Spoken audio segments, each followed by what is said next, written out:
Alors là, les gars, franchement, très belle victoire à l'extérieur face à Granada. Nacho, Mendy, Vinicius ou encore Asensio sont les buteurs. Belle victoire 4 buts à 1. Je vous débriefe ça tout de suite, c'est parti. Tu nous en veux car on en fera toujours plus que toi. Les Madridistas, j'espère que vous allez bien, c'est Nono et on se retrouve pour un nouveau débrief. Granada-Real Madrid, c'était cet après-midi à 16h15 sur les antennes de beIN Sport. Victoire 4 buts à 1. Comme je vous l'ai dit, ça a super bien commencé avec un Marco Asensio titularisé sur ce côté droit qui a pris ses responsabilités. Premier but. Ensuite, Nacho directement dans la foulée. Le 2-1 sur un but de Luis Suarez, non pas Luis Suarez l'Uruguayen de l'Atlético, mais un autre de Granada. Et là, malheureusement, avec ce 2-1, le Real Madrid s'est mis un petit peu en difficulté. Du moins, il y a eu cette pression de Granada avec ce but qui leur a fait du bien juste avant la mi-temps. Et puis en deuxième mi-temps, Vinicius Junior et Mendy ont enfin permis au Real Madrid de prendre l'avantage. À 2-1, je me suis dit, on va avoir une deuxième mi-temps très compliquée. Ça va être un cauchemar. On va subir cette pression. Ils étaient plus de 17 000 dans le stade. Je me suis dit attention à ne pas faire de faux pas. Il nous faut absolument cette victoire à Granada pour ensuite enchaîner avec Sheriff Tiraspol cette semaine en Ligue des Champions. Et surtout, le match, ce choc face à Séville la semaine prochaine. Même si En-Nesyri ne joue pas avec Séville pour le moment, ça reste quand même plutôt bon du côté de Séville. Et je commence d'ailleurs tout de suite avec ce 11. Petite surprise de la part de Carlo Ancelotti aujourd'hui avec la titularisation de Nacho qui a pu, entre guillemets, se reposer du côté de Valdebebas lors de cette trêve internationale. On le sait, pas d'Asensio, pas de Isco, pas de Nacho, pas de Lucas Vazquez appelé par Luis Enrique. Donc les joueurs sont là, ils sont frais. On avait un Militao qui a joué avec le Brésil face à l'Argentine. Donc on a préféré mettre un Nacho qui a fait son match. À part une petite erreur à un moment, attention aux pertes de balles inutiles. Mais sinon, match carré de la part de Nacho qui est accompagné de David Alaba sur le côté droit. On retrouvait Carvajal qui récupère petit à petit son niveau. On le sait, il a été absent. Il a été longtemps absent malheureusement. Moi, c'est un de mes joueurs préférés.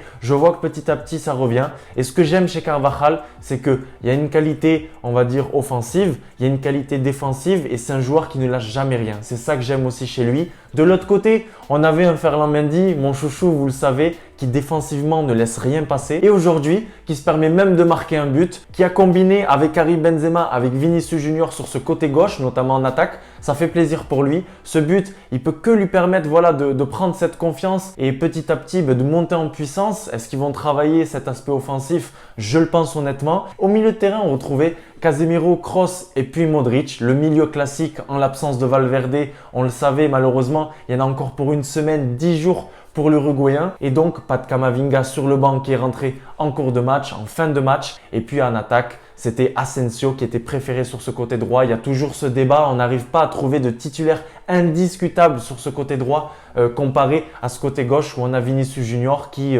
ne cesse de m'impressionner. Première mi-temps plutôt timide pour Vinicius Junior. Selon moi, comme d'habitude, les Madridistas, moi je vous donne mon avis. J'ai trouvé Vinicius Junior un petit peu timide en première mi-temps. Mais par contre, en deuxième mi-temps, j'ai vraiment rien à dire. Vinicius Junior en deuxième mi-temps, c'était Samba di Janeiro, c'était total régal, c'était Real Madrid, c'était Vinicius en feu. Il a dégoûté la défense de Granada, il a dégoûté le public. Il a été ensuite remplacé par son compatriote Rodrigo qui est rentré sur ce côté gauche qui n'a pas été étincelant. Vous savez que j'aime Rodrigo. Moi, j'ai trouvé que c'était bien de la part de Carlo Ancelotti de le laisser sur ce côté gauche et laisser Marco Asensio sur le côté droit. Marco Asensio, auteur d'un très bon match.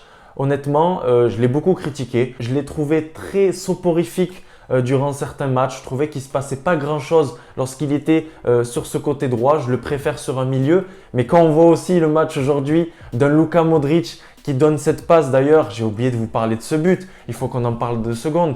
Un Luka Modric qui donne cette passe à Vinicius Junior. Et juste avant ça, Karim Benzema qui donne cette passe à Luka Modric justement entre les 2 défenseurs. Il y a quand même du régal, il y a quand même une qualité au Real Madrid. Alors oui, c'est plus le Real Madrid de la BBC, oui, c'est plus le grand Real Madrid de Cristiano Ronaldo, etc., des 3 Ligues des Champions, mais il y a quand même une base solide dans cette équipe. Aujourd'hui, notre défense, elle est très costaud et vous allez me dire, ouais, ça y est, il s'enflamme, etc.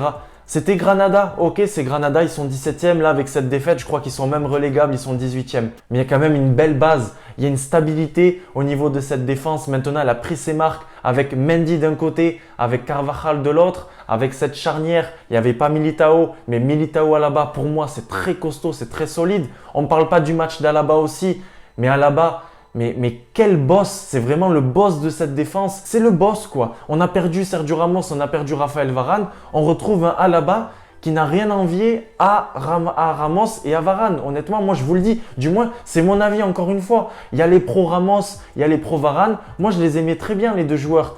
Mais aujourd'hui, j'y pense même pas 2 secondes. Je me dis mais on n'a pas besoin d'eux quoi. Et puis, je me suis un petit peu emporté, mais sur ce milieu de terrain, Kroos qui fait du cross, c'est-à-dire qui fait jouer son équipe, qui distribue, qui écarte comme d'habitude. Ça, j'ai bien aimé. Casemiro un petit peu en dessous, même s'il donne cette belle passe à Mendy pour le dernier but de ce match. Mais sinon, en général, un bon travail de ce milieu de terrain. Et je voyais des articles cette semaine.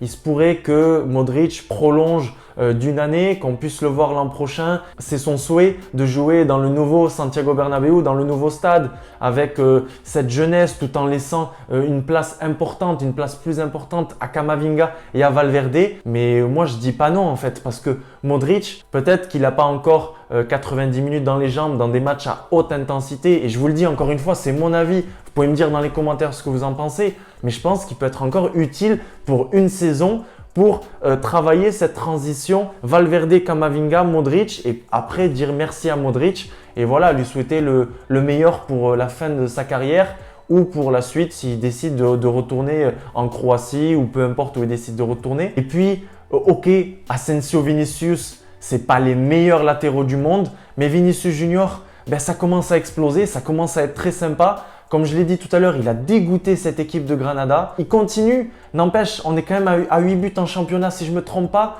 Avec Karim Benzema, ils sont à 18 buts les deux. Ça continue voilà, de travailler entre les deux, d'enchaîner, de combiner. Donc ce duo, il commence vraiment à progresser et ça commence à être très intéressant. Sur ce côté droit, Marco Asensio qui fait son match. Donc ouais, j'ai bien aimé ce Real Madrid. Je ne m'enflamme pas encore une fois, je vous le dis. La semaine prochaine, on va voir vraiment si cette équipe elle est solide.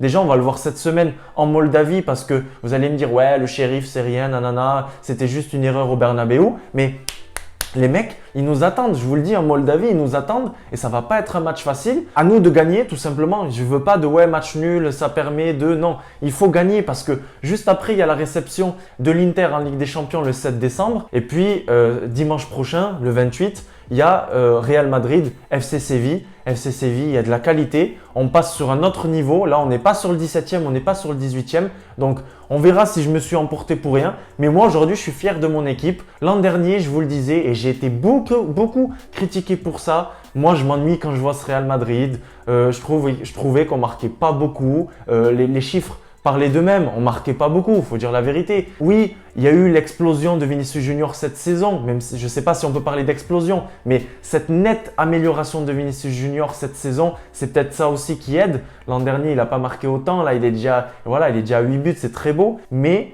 je me dis que cette saison, ce Real Madrid, il va de l'avant. Je vois Mendy qui n'hésite pas, qui n'a pas peur, Vinicius Junior qui tente des choses, Marco Asensio qui prend son rôle de titulaire sur le côté droit, un milieu qui ne cesse de m'impressionner après ces années où on s'est dit peut-être que c'est le moment de changer, etc.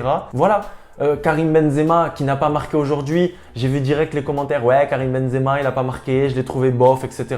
Mais les gars, vous avez vu le match ou pas? Karim Benzema, c'est pas parce qu'il n'a pas marqué qu'il a été mauvais. Karim Benzema, il délivre cette passe pour Luka Modric, rien que ça déjà c'est magnifique. C'est ce que j'aime chez ce joueur, c'est que ok il n'a pas marqué, mais il a lâché une passe décisive. Et il le dit dans ses interviews, il le dit, ne regardez pas la stat à la fin du match sur Karim Benzema, regardez ce que j'ai pu faire, regardez les passes que j'ai pu délivrer, regardez les actions que j'ai pu créer. Les Madridistas, moi je vous le dis, ce soir je suis très content parce que j'ai vu un Real Madrid qui va de l'avant. J'ai vu un Carlo Ancelotti qui fait des changements, qui fait tourner. On a eu l'entrée d'Isco, on a eu l'entrée de Vallejo. On sait que ce sont des joueurs qui ne sont pas très importants. Avec les 9-10 matchs qu'on va enchaîner, avec le FC Séville, Sheriff, l'Inter, l'Atlético, Bilbao 2 fois, il va falloir trouver du temps de jeu pour tout le monde. On a un Rodrigo qui revient de sa blessure petit à petit.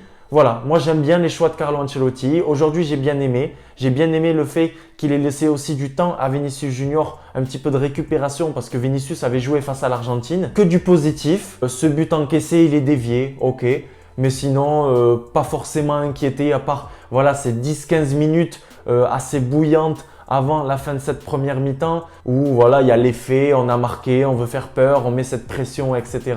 Ensuite, ça a pété les plombs du côté de Granada avec cette expulsion de Monchou, je crois. Un Gonalon aussi qui a été costaud, l'ancien lyonnais.